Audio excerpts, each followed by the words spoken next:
Dans cette vidéo, nous allons commencer le chapitre 2 sur l'étude de fonctions.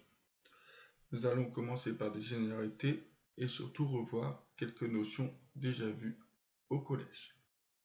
Donc on va commencer par une première définition en rappelant ce qu'est une fonction. Alors il est possible que j'utilise des termes que vous n'avez pas encore vus au collège par contre. Donc, une fonction f est un procédé qui permet d'associer à tout nombre x. Donc, en mathématiques et notamment dans ce chapitre, des nombres quelconques, on notera ces nombres petit x. Donc, une fonction f est un procédé qui permet d'associer à tout nombre x, élément d'une partie que je vais noter grand D de f, parce que la fonction s'appelle f. Si la fonction s'appelait g, je l'appellerai grand D de g. Donc, élément d'une partie d de f de grand R. Donc, grand R, on l'a dit, c'est l'ensemble t réel. Donc, on prend un élément d'une partie qu'on note point d de f. Cette partie est une partie de l'ensemble des réels. Un nombre réel unique, y. Donc, je redis la phrase. Donc, une fonction f, c'est un procédé qui permet d'associer à tout nombre x un nombre réel unique, et j'insiste sur le mot unique, y. On va prendre le schéma ici sur l'usine. Vous allez introduire un nombre dans l'usine que j'appelle fonction. Cette usine va transformer le nombre de départ en un nouveau nombre. Ce nouveau nombre peut être égal au nombre de départ. Donc, ça se schématise de cette manière-là. On donne le nom de la fonction.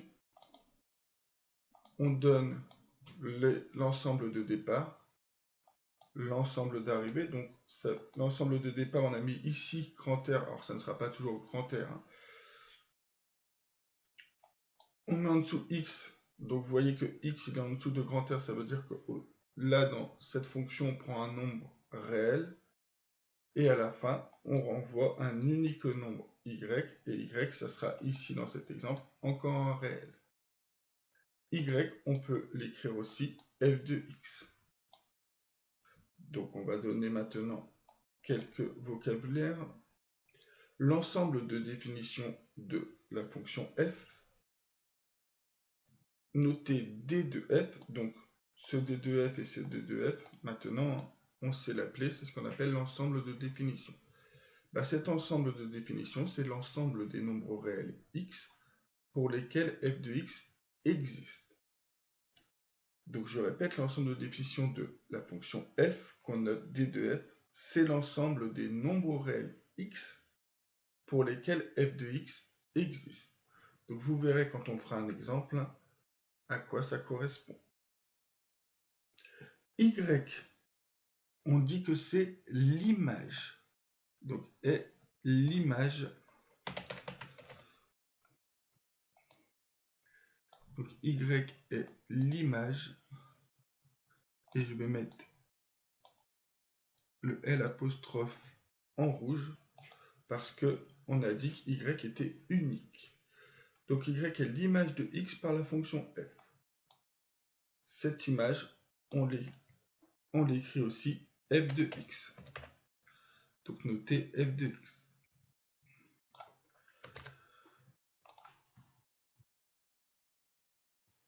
Et x, on dit que c'est un antécédent de y.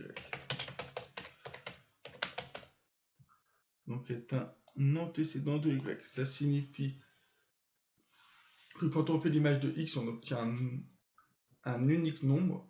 Par contre, quand on cherche les antécédents de y, on peut trouver 0, 1, 2 ou une infinité de nombres.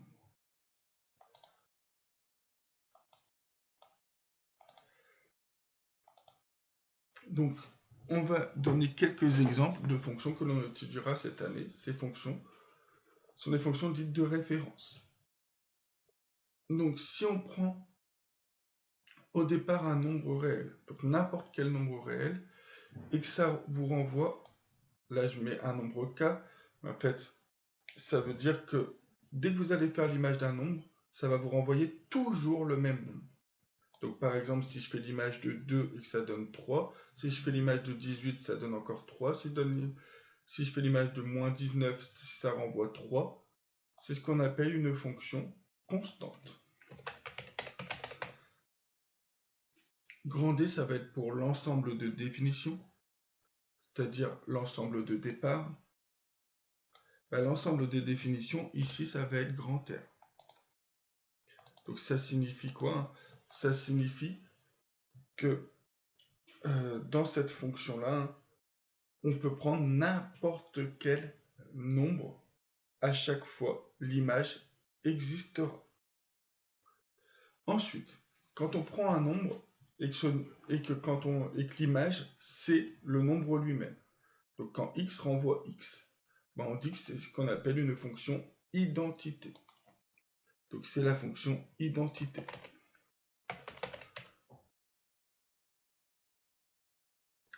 Pareil ici, l'ensemble de définitions, c'est grand R, puisque on peut faire l'image de n'importe quel nombre. Avec cette fonction, ça renverra n'importe quel nombre sans aucun problème. Les images existeront quoi qu'il arrive.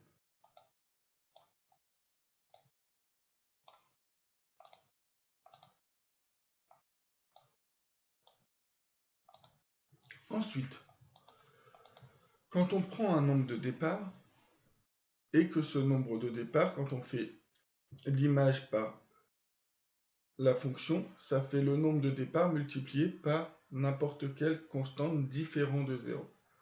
Donc A appartient à R étoile, on l'a vu dans le premier chapitre, ça signifie que la constante doit être différente de 0. Et bien cette fonction, vous l'avez vu au collège, c'est la fonction linéaire.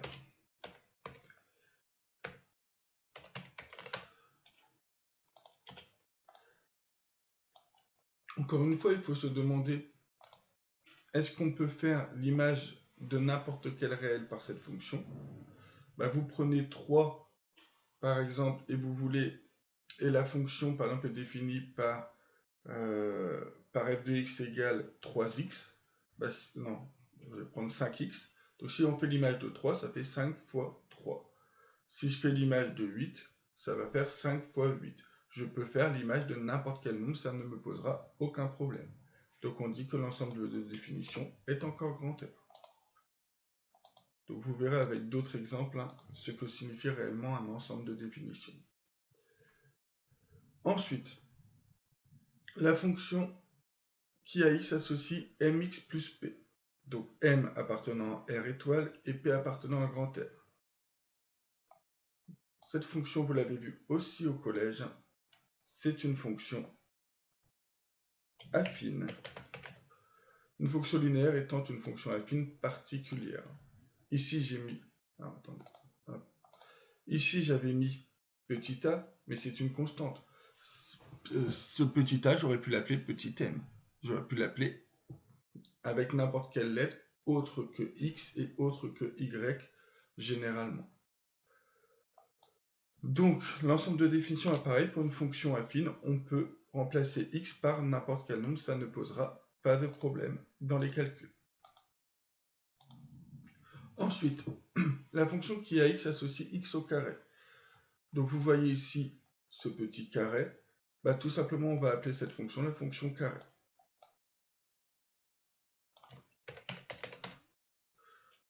Alors, je ne mets pas de e à carré, puisque là, on parle, en fait, c'est la fonction qui représente finalement le carré géométrique. Encore une fois, vous pouvez mettre n'importe quel nombre au carré. Donc, l'ensemble de définition, c'est grand R. Et pour terminer, les quelques exemples, on va avoir la fonction qui à x associe 1 sur x. C'est-à-dire, vous prenez un nombre et vous le retournez. Donc, on l'a vu dans les rappels de collège. Cette fonction-là, quand on prend un nombre et qu'on retourne ce nombre, c'est qu'on fait l'inverse du nombre. Donc, on appellera cette fonction la fonction inverse.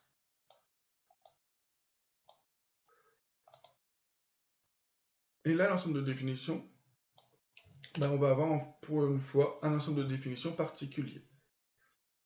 la question qu'il faut se poser, c'est peut-on faire l'inverse de n'importe quel nombre? C'est-à-dire, peut-on remplacer ici x par n'importe quel nombre?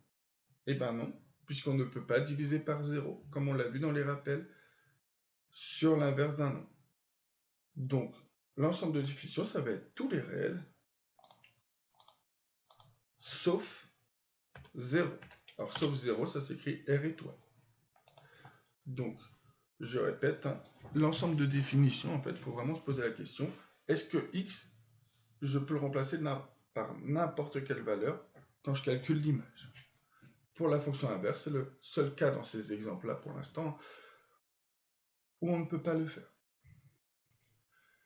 Propriété numéro 1. On va parler un peu, justement, de quelques notions de calcul que vous devez connaître pour cette année. Donc on vous dit, A sur B est défini, c'est-à-dire A sur B existe, si et seulement si, vous avez ici un quotient. Et un quotient, ça existe si et seulement si le dénominateur est différent de 0. Ici, le dénominateur, c'est B. Donc si et seulement si B est différent de 0. Donc je répète à l'oral, cette propriété-là signifie tout simplement un quotient existe si et seulement si le dénominateur est différent de 0. Après, on peut faire le quotient de n'importe quoi, tant que le dénominateur est différent de 0. Pour racine de A, la question c'est, peut-on faire la racine carrée de n'importe quelle quantité? La réponse est non. On ne peut faire la racine carrée que de quantités supérieures ou égales à 0. Donc si et seulement si, grand A est supérieur ou égal à 0. Vous pouvez faire la racine carrée de 0. Racine carrée de 0, ça fait 0. Vous pouvez faire la racine carrée de 3, mais vous ne pouvez pas faire la racine carrée de moins 2. Alors faites très attention. Parfois, vous aurez la racine carrée, par exemple, de 2x. Ce n'est pas parce qu'il n'y a pas de signe moins dans la quantité 2x que 2x n'est pas négatif, puisqu'on ne connaît pas la valeur de x. C'est justement le principe des fonctions. Alors, méthode numéro 1, méthode indispensable à travailler, retravailler très souvent. Donc on vous dit pour trouver l'image de A. Pour trouver l'image de A, en fait, il suffit de calculer f de A. Donc pour trouver l'image de A, il suffit de calculer f de A. Vous allez voir, on va faire un exemple juste après cette méthode.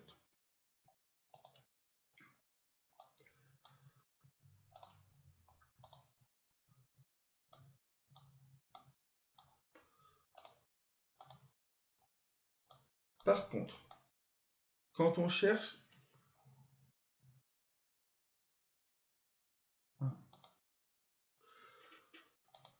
donc,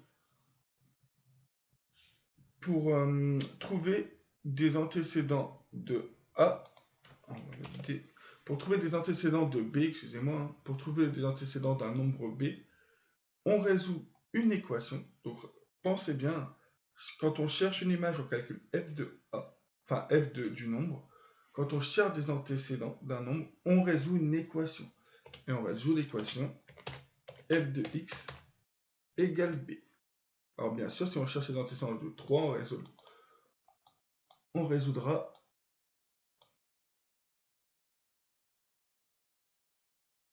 f de x égale 3.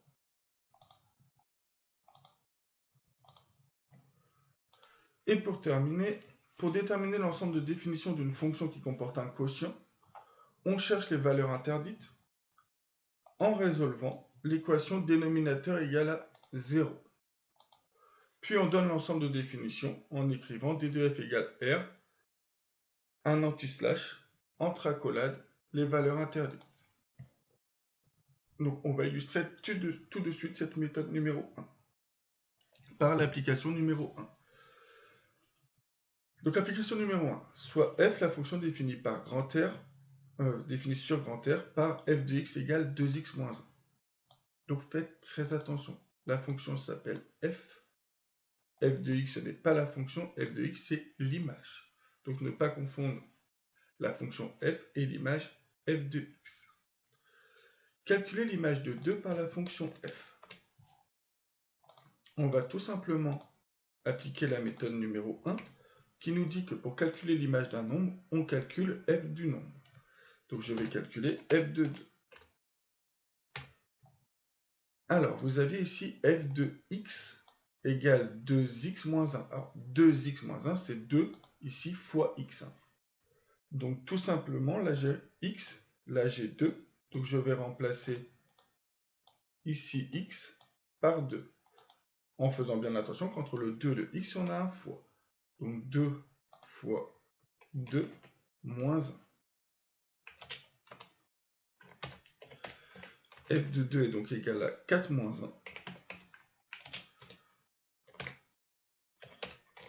1. F de 2 égale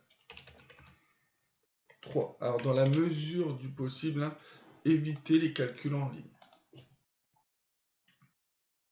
Maintenant, on nous demande de calculer f de moins 1. Calculer f de moins 1, en fait, on a donc, vous voyez bien, on remplace x par moins 1. Ça revient à poser la question, calculer l'image de moins 1 par la fonction f.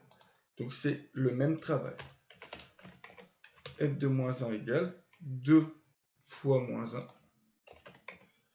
Donc, 2 fois moins 1, moins 1.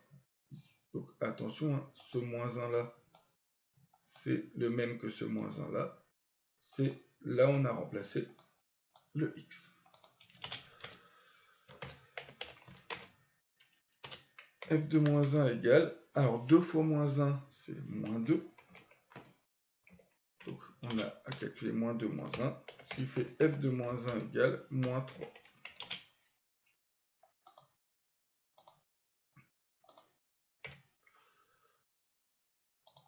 Ensuite, on nous demande de calculer, de résoudre f de x égale 2, donc de résoudre une équation. Donc f de x égale 0, excusez-moi. Donc on doit résoudre f de x égale 0. Alors, f de x, on regarde dans l'application 1, où est-ce qu'on le lit? F de x, c'est égal à 2x moins 1. Donc je remplace f de x par 2x moins 1. Et on veut savoir quand est-ce que 2x moins 1 vaut 0. Il faut donc résoudre une équation. Je vous rappelle que résoudre une équation, c'est isoler la valeur de x. Donc le but est d'isoler la valeur de x. Pour l'instant, on a 2 qui est collé au x. Donc on ne peut pas toucher au 2. La seule chose qu'on peut toucher, c'est le moins 1. Pour se débarrasser du moins 1, on doit faire plus 1 à gauche et à droite. Ce qui fait finalement 2x égale 0 plus 1, 1. Ensuite, il faut maintenant se débarrasser du 2. Puisque le but, c'est d'avoir x égale quelque chose, pas 2x égale. Donc, pour se débarrasser d'un 2 fois x, on divise tout par 2, à gauche et à droite. Donc, à gauche, il ne reste plus que x, et là, il nous reste un demi. Laissez le résultat. Donc, laissez le résultat avec un demi, ça ne fait pas de mal. Je vous rappelle que on conclut toute équation par s égale. Et on vous demande d'interpréter le résultat. Alors là, on vient de résoudre une équation. Et je vous ai dit qu'ici, pour trouver des antécédents de b, on résout l'équation f de x égale b. Mais donc, résoudre une équation revient à trouver des antécédents. Donc, ici, on peut dire que 1 demi est l'antécédent. Je ne dis pas un antécédent, je dis l'antécédent, puisque là, on vient de résoudre l'équation et on n'a trouvé qu'une seule valeur. Donc, on a un unique antécédent aussi. Et l'antécédent de 0 par la fonction f. Au passage, si vous remplacez ici x par 1 demi, vous retrouvez forcément après, quand on fait ce calcul, vous retrouvez forcément 0. Voilà, donc résoudre une équation, c'est chercher des antécédents. Enfin, des éventuels antécédents. Question 4, justement, donner les éventuels antécédents de 2 par la fonction f. Donc donner des éventuels antécédents de 2 par la fonction f signifie résoudre une équation. On peut ne trouver aucune valeur. Donc on cherche à résoudre finalement l'équation f de x égale 2. Donc donner les éventuels antécédents de 2 par fonction f, c'est résoudre l'équation f de x égale 2. Comme précédemment, on cherche dans l'énoncé l'endroit où on voit f de x. F de x, c'est égal à 2x moins 1. Donc je remplace f de x par 2x moins 1. Donc 2x moins 1 égale 2.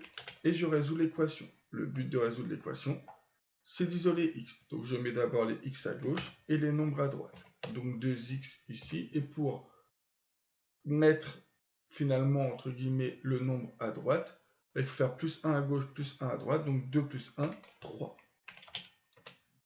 Ensuite, on cherche à se débarrasser de ce 2 qui est collé au x. Je vous rappelle que c'est une multiplication. Pour se débarrasser d'une multiplication, on divise. Donc, on divise par 2. Le résultat ici, il est très bien. Donc, on le laisse comme ça. Alors, la question 4 ici ne vous demande pas explicitement de résoudre une équation. Donc, vous n'êtes pas obligé de mettre un S égal quand on ne vous demande pas de résoudre une équation au départ. Et donc, vous écrivez que 3 demi. Donc, on n'a trouvé encore qu'un seul antécédent. 3 demi est l'antécédent de 2 par la fonction f. Dernière question de cette application. On vous demande de donner l'ensemble de définitions de la fonction g. Donc, vous voyez que la fonction, maintenant, on prend une fonction g définie par g de x égale 5x plus 9 sur 2x moins 1. Alors, g de x est un quotient. Donc, si c'est un quotient, la fonction g est définie. Donc, la fonction g est définie. Alors, si seulement si, je vais l'écrire SSI. Si et seulement si, le dénominateur c'est 2x moins 1. Donc, si et seulement si 2x moins 1 est différent de 0. Ainsi, on va résoudre l'équation 2x moins 1 égale 0 pour chercher les valeurs interdites. Donc, on cherche les valeurs interdites en résolvant l'équation 2x moins 1 égale à 0. Alors bien évidemment, normalement, vous devez résoudre cette équation. Mais je peux remarquer que j'ai déjà résolu cette équation. Donc d'après la question 3, d'après la question 3,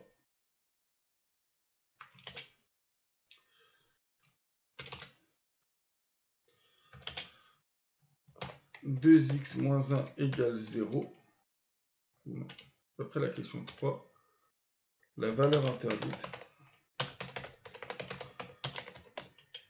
est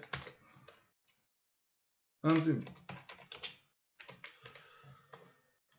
Et on termine par donner l'ensemble de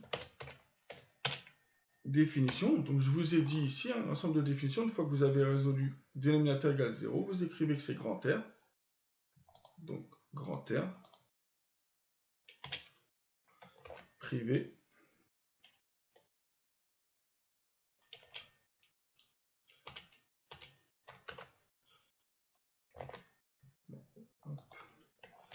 donc grand R privé du nombre que vous avez trouvé, donc de la valeur interdite, donc grand R privé de 1,5. Alors,